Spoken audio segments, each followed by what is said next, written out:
नमस्कार, मैं हरनाथ सिंह, देवना इंटर कॉलेज कुराबली में एंट्री। आज आपके लिए जो हमारा टॉपिक चल रहा था गतिमान आवेश एवं चुंबकत्व, उसमें हम अगली कड़ी में आज आपसे चर्चा करेंगे बहुत विशेष चीज़ों के बारे में। अभी तक हमने जो पढ़ाया वो बताया था बायो सावर्ट के नियम, बायो सावर्ट के नियमों के अनुप्रयोग, जिसमें बहुत सारे हमने इम्पोर्टेंट रिजल्ट्स देखे थे। उससे पहले मैंने चुंबकत्व बताया था और चुंबकत्व, असमान चुंबकत्व और समान चुंबकीय क्षेत्र के बारे में बताया था। और इसमें ये भी बताया था कि समान चुंबकीय क्षेत्र में कोई आवेशित कण अगर लंबवत गति करता है तो उसका पथ किस तरह से होता है। तो इस तरह से बहुत सारी स्थितियों के बारे में बताया था। आज हम आपको दो अनंत लंबाई के सीधे धारावाही चालक हैं, उनके बीच लगने वाले बल की बारे में चर्चा करेंगे और एक बहुत ही एम्पियर का परिपथीय नियम के बारे में चर्चा करेंगे। साथ ही साथ कुछ हम न्यूमेरिकल क्वेश्चन को भी आपको कराएंगे। तो चलिए सबसे पहले हम ये देखते हैं कि अनंत लंबाई के सीधे दो धारावाही चालक हैं, उनके बीच लगने वाले बल का व्यंजक क्या होगा। देखिए, ये दो चालक हैं, सीधे धारावाही चालक हैं, अनंत लंबाई के हैं। ये देखिए, ये अनंत लंबाई के सीधे धारावाही चालक हैं। ये पहला तार हमने ले लिया, ये पहला तार है, ये दूसरा तार है। इसमें I धारा बह रही है, I1, इसमें I2 धारा बह रही है। अभी हम देख रहे हैं एक ही दिशा में ले रहे हैं, दोनों में धाराओं की दिशाएं। अब देखिए, ये एक इनके बीच की दूरी R है, ये देखिए R। अब L लंबाई पे है, इनकी L लंबाई पर हमें बल की गणना करनी है। L लंबाई ये हमें देखना है, इस L लंबाई पर बल कितना लगेगा। तो देखिए इसमें होगा क्या, इसके कारण यहाँ चुंबकीय क्षेत्र उत्पन्न होगा, इसके कारण यहाँ चुंबकीय क्षेत्र उत्पन्न होगा। उसकी दिशा इस तरह से होगी, चूंकि पहले चालक के कारण उत्पन्न हो रहा है तो इसको हम लिखेंगे B1, ठीक है। इसी तरह से इसके कारण यहाँ पे चुंबकीय क्षेत्र उत्पन्न होगा, उसकी दिशा इस टाइप से होगी, ये होगा हमारा B2। तो ये होगा क्या कि इसके कारण यहाँ चुंबकीय क्षेत्र उत्पन्न होगा, इसमें ये धारावाही चालक लग रहा है तो इस पर बल लगेगा। बल की दिशा कैसी होगी, इधर की तरफ होगी, F1, ठीक है। आप ये ऐसे भी लिख सकते हैं F21। इसी तरह से इसके कारण यहाँ चुंबकीय क्षेत्र लगेगा, बनेगा, और इस चुंबकीय क्षेत्र में ये धारावाही चालक रखा है तो इस पर भी बल लगेगा, वो होगा F12। तो हम ये देखेंगे, सिद्ध करेंगे आपके सामने कि ये इन पर ये एक दूसरे पर बराबर बल आरोपित करते हैं और ये परिमाण में बराबर होते हैं, परंतु इनकी एक दिशाएं होती हैं वो एक दूसरे के विपरीत होती हैं। और ये जब धाराओं की दिशाएं समान होती हैं तो इनमें आकर्षणात्मक बल लगता है।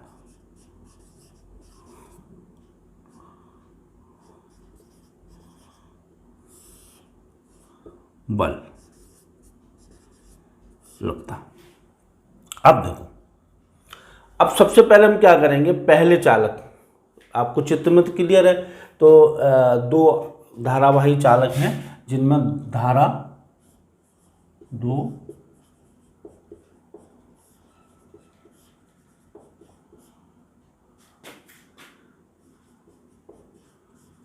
सीधे अनंत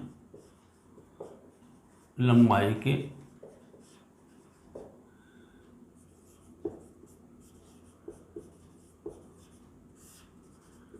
जिनमें I1 व I2 धारा बह रही है।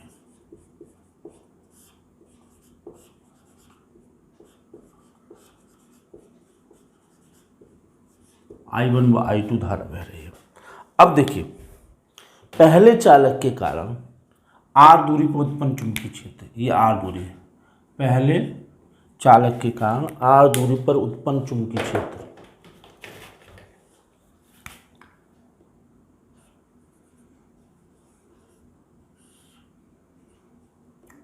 चालक के कारण r दूरी पर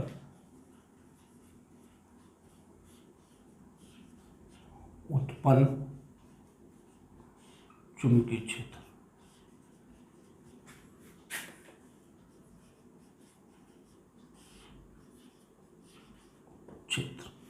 V1 V0/4 2I1/r। इसकी दिशा जो होगी वो कागज के तल के लंबवत अंदर की ओर होगी, अंदर की ओर। इस धारावाही चालक में, इस चुंबकीय क्षेत्र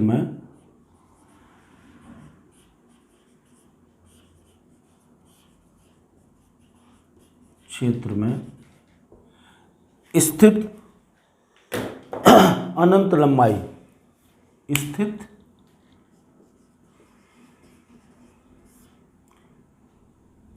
दूसरे चालक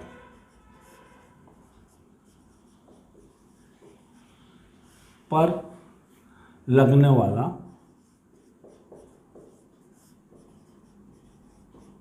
चुंबकीय बल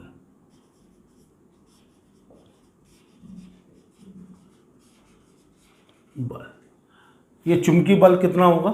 ये होगा इस सूत्र से F बराबर I2 L, इस L में इंटू V1 इंटू साइन 90 इस वजह से होगा कि ये चुंबकीय क्षेत्र यूँ होगा, धारा यूँ बह रही है तो 90 अंश का कोण होगा। इसका मान निकालेंगे तो I2 L, V1 ये रख देंगे μ0/4 2I1/r। तो फाइनली हमारा रिजल्ट, इसको हम लिखेंगे F21।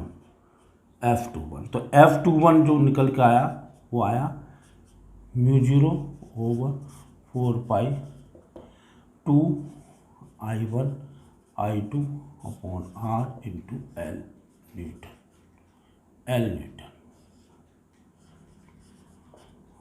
और प्रति एकांक लंबाई पर लगने वाला बल कितना होगा?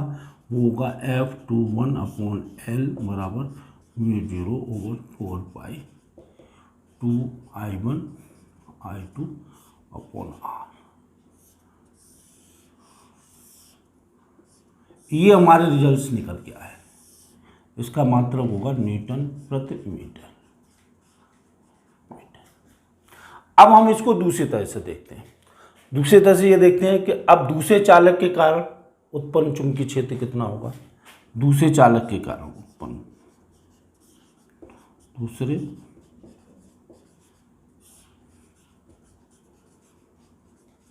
उत्पन्न चुंबकीय क्षेत्र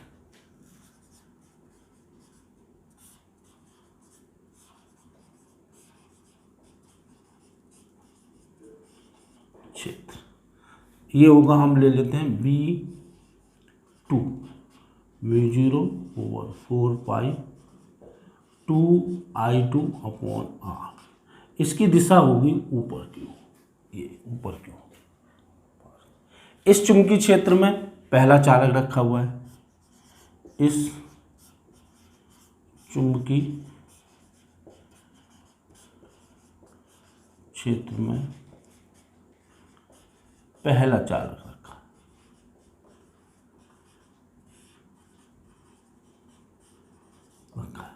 तो इस पर लगने वाला बल,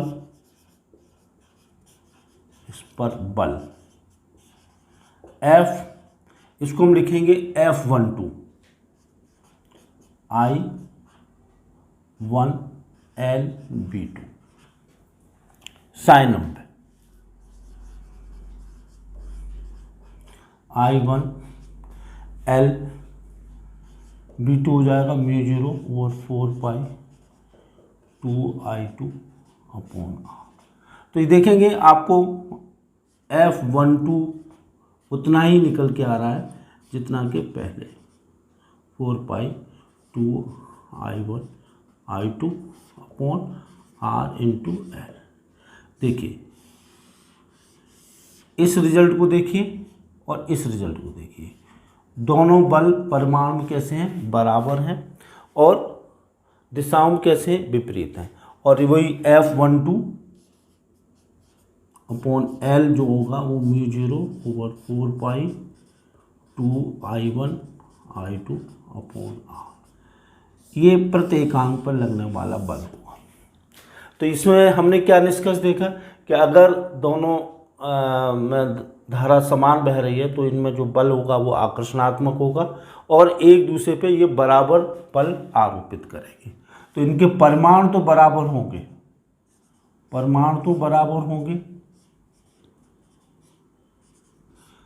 ठीक। इसका मान कितना होगा, वही होगा μ0/4 2I1 I2 upon R into L, परंतु ये दिशा में एक दूसरे के विपरीत होंगे।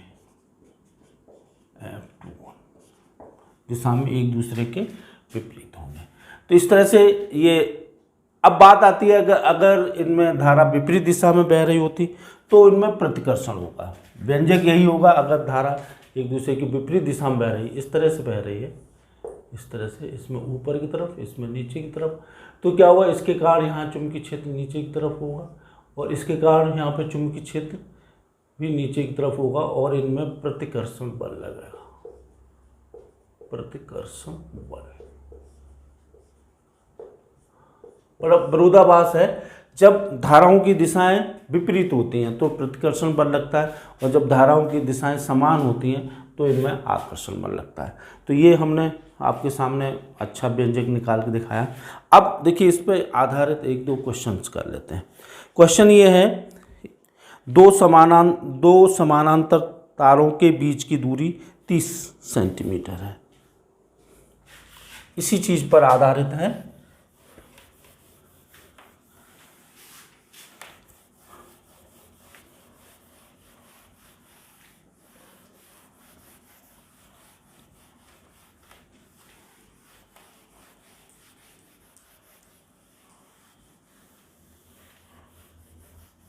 देखिए, दो समानांतर तारों के बीच की दूरी निश्चित है, हमारे जो तार हैं वो अनंत लंबाई के हैं, उनके बीच की दूरी 30 सेंटीमीटर है, 30 सेंटीमीटर है और उनमें समान दिशा में 10 एम्पीयर की धारा, 10 तथा 15 एम्पीयर की धारा बह रही है। ये इसमें 10 एम्पीयर की धारा, ये I1 है और दूसरे में 15 एम्पीयर की धारा, 15 एम्पीयर धारा बह रही है। इसके साथ साथ इसमें ये दिया है तारों की 5 मीटर लंबाई पर, ये 5 मीटर लंबाई दी हुई है, 5 मीटर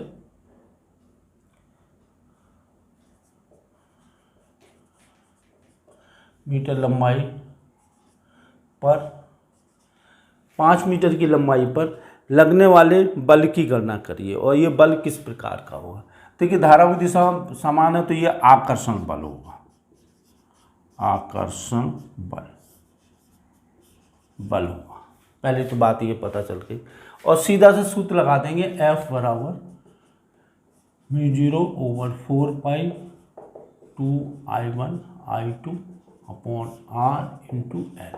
इसका मान 10⁻⁻7 होगा इंटू 2 इंटू 10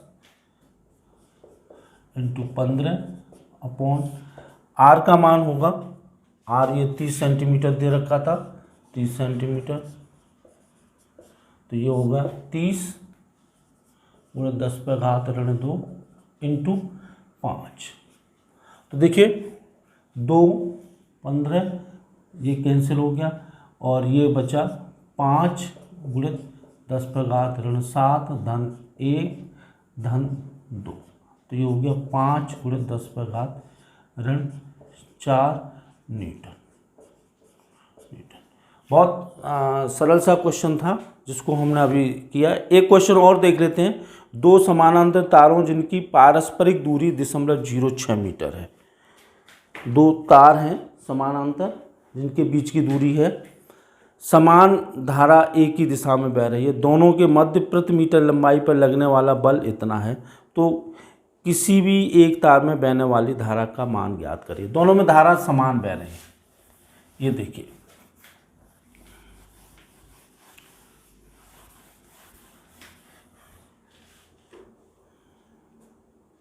ये इनके बीच की दूरी 0.6 दी हुई है, 0.06 मीटर इनके बीच की दूरी दी हुई है। दोनों में धाराएं समान बह रही हैं, समान परिमाण की बह रही हैं। और इसमें प्रति एकांक लंबाई पर लगने वाला जो बल है, प्रति मीटर लंबाई पर लगने वाला बल है, वो 3 × 10⁻³ है।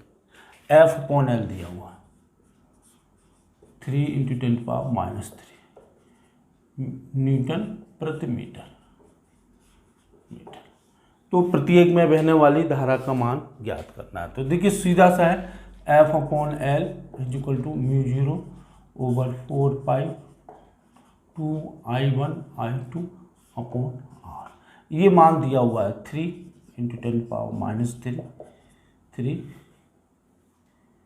10⁻³ ये हो गया आपका 10⁻⁷ × 2 × I × I अपॉन 0.06। तो देखिए 3 × 10⁻³ 10⁻⁷ और इसकी वजह से 100 और हो जाएंगे इंटू 2 × I² अपॉन 6। तो इससे ये कैंसिल हो गया, 3 को इधर हम गुणा कर देंगे तो 9 × 10⁻³ बराबर ये हो गया 10⁻5 × I² और I² बराबर 9 × 10⁻³ बटे 10⁻5 बराबर 9 × 10⁻, ये ऊपर हो जाएंगे 2।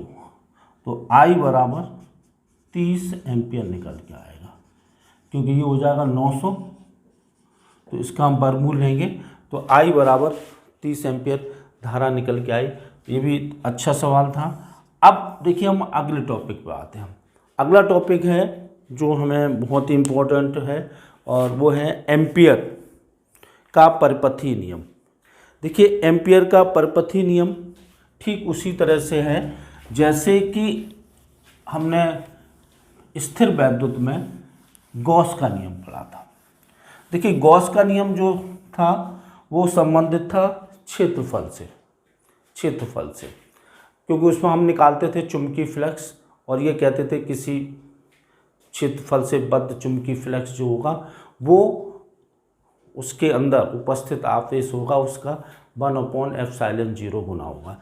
लगभग कुछ ऐसा ही ये है हमारा नियम है, जिसको हम कहते हैं एम्पियर का परिपथीय नियम।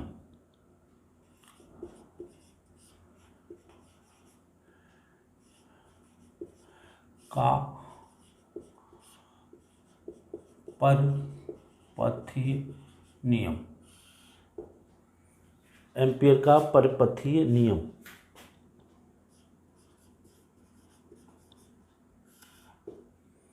ये भी एक बंद परिपथ से संबंधित है। देखिए मैं एक आपके सामने एक चित्र बना रहा हूँ, ये देखिए ये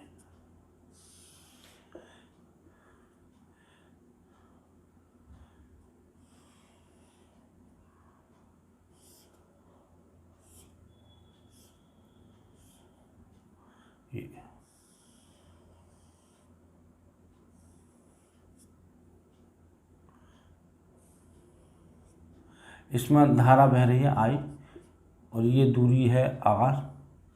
इसके कारण यहाँ चुंबकीय क्षेत्र इस तरफ से है B। ये इसमें धारा बह रही है I। ये कोई मेज है उसमें हम इसको परिभाषित कर रहे हैं इस तरह से, ये चुंबकीय बल लिखा है। तो ये नियम क्या कहता है कि चुंबकीय क्षेत्र प्रेरण B का रेखीय समाकलन, इसका जो रेखीय समाकलन होगा B × dl। जो रेखीय समाकलन होगा वो इस क्षेत्रफल इस जो क्षेत्रफल से बहने वाली धारा I का म्यू जीरो गुना होगा, ये होगा I into mu zero into I, mu zero into I. ये चुंबकीय प्रेरण है, उसका जो रेखीय समाकलन होगा, ये वक्र का जो रेखीय समाकलन होगा वो इसमें बहने वाली धारा म्यू जीरो के गुने के बराबर होगा। अभी तो हमने ये एक ही धारा इसमें धारा लिया, अभी हम बाद में इसको बहुत सारी धाराएं लेंगे तो उसके बताएंगे। जबकि हमने वहाँ पढ़ा था कि किसी पृष्ठ से बद्ध चुंबकीय जो फ्लक्स होता है, चुंबकीय फ्लक्स होता है B इंटू डी ए बराबर वैद्युत फ्लक्स होता है, वो होता है 1/ε0 इंटू क्यू गुना होता है। तो देखिए ये हमारा गॉस प्रमेय है, गॉस प्रमेय जिसको हमने पहले पढ़ चुके हैं।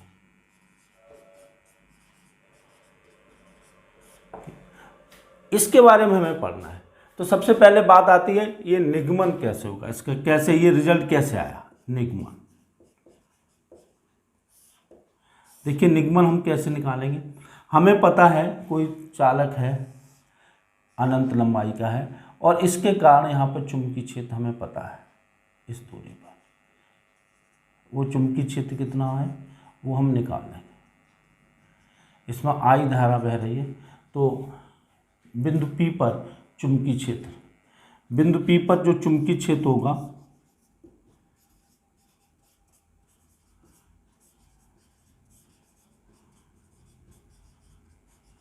बिंदु P पर जो चुंबकीय क्षेत्र होगा वो होगा B equal to mu zero into upon 4 pi I 2I upon R Weaver पर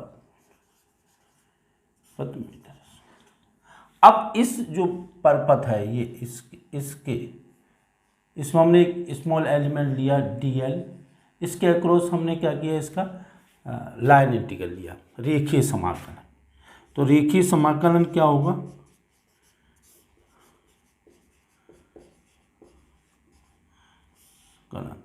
b डॉट dl लिया, तो ये होगा integration b into D L into cos 90 sorry cos 0, इनके बीच में कॉस 0 होगा, तो ये निकल के आएगा integration b into D L.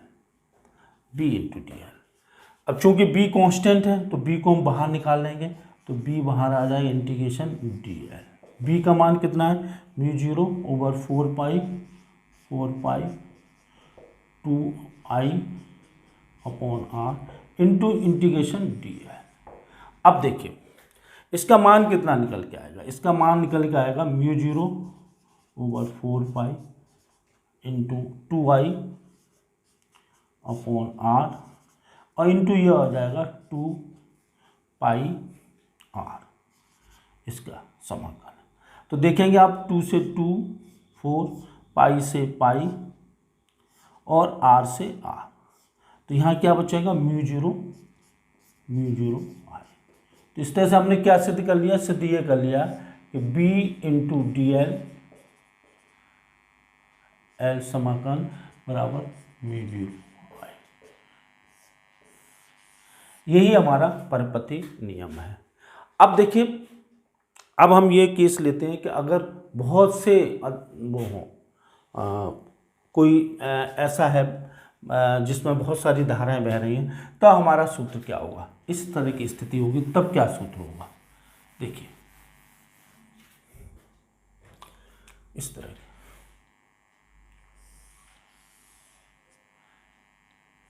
इसमें धाराएं यूँ आ रही हैं जा रही हैं, ये तो इस केस में हम क्या करते हैं, यहाँ पे इसका जो समाकलन होगा, जैसे ये I1 है, ये I2 है, ये I3 है, तो इसमें हम लेते हैं B into D L equal to mu zero into sigma I. यहाँ सिग्मा आई किसके बराबर होगा, जो आने वाली धाराएं होती हैं उनको हम धनात्मक ले लेते हैं, तो प्लस आई, जो जा रही है उनको ऋणात्मक ले लेते हैं, इस तरह से। ये आपके मानने के ऊपर है। अगर आने वाली धाराओं को धनात्मक ले सकते हैं, जाने वाली धाराओं को भी धनात्मक ले सकते हैं, तो दूसरा हम ऋणात्मक लेंगे। तो इस तरह से ये हमारा एम्पियर का परपथीय नियम है, बहुत इम्पोर्टेंट नियम है। इसके आधार पर हम कुछ रिजल्ट भी निकालेंगे, वो हमारे रिजल्ट्स बहुत इम्पोर्टेंट होंगे। जैसे अनंत लंबाई का कोई सीधा धारावाही चालक है, उसके कारण चुंबकीय क्षेत्र क्या होगा। तो एम्पियर नियम के अनुप्रयोग, एम्पियर के परपथीय नियम के अनुप्रयोग।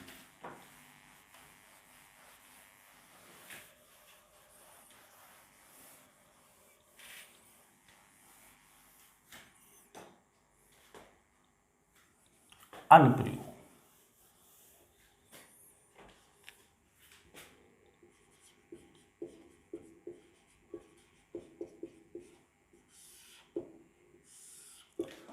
पहला है अनंत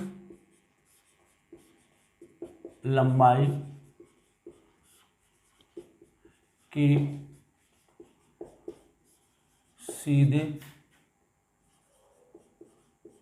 धारावाही चालक के कारण चुंबकीय क्षेत्र।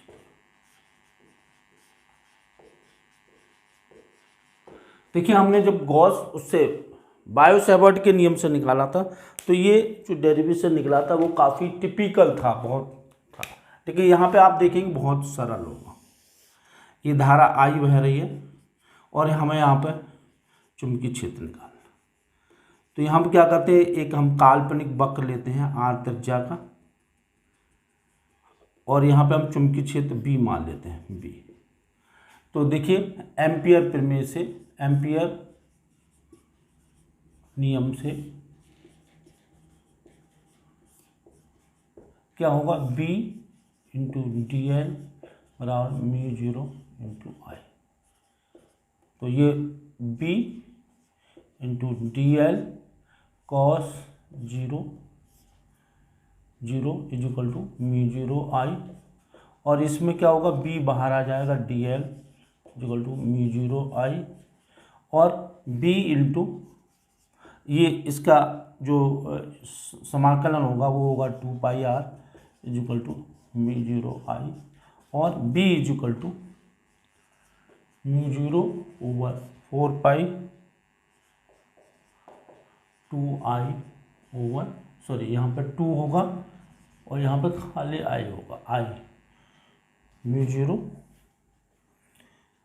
Upon 2 pi I upon R, और 2 से मल्टीप्लाई कर दिया तो mu zero over 4 pi 2 I over are.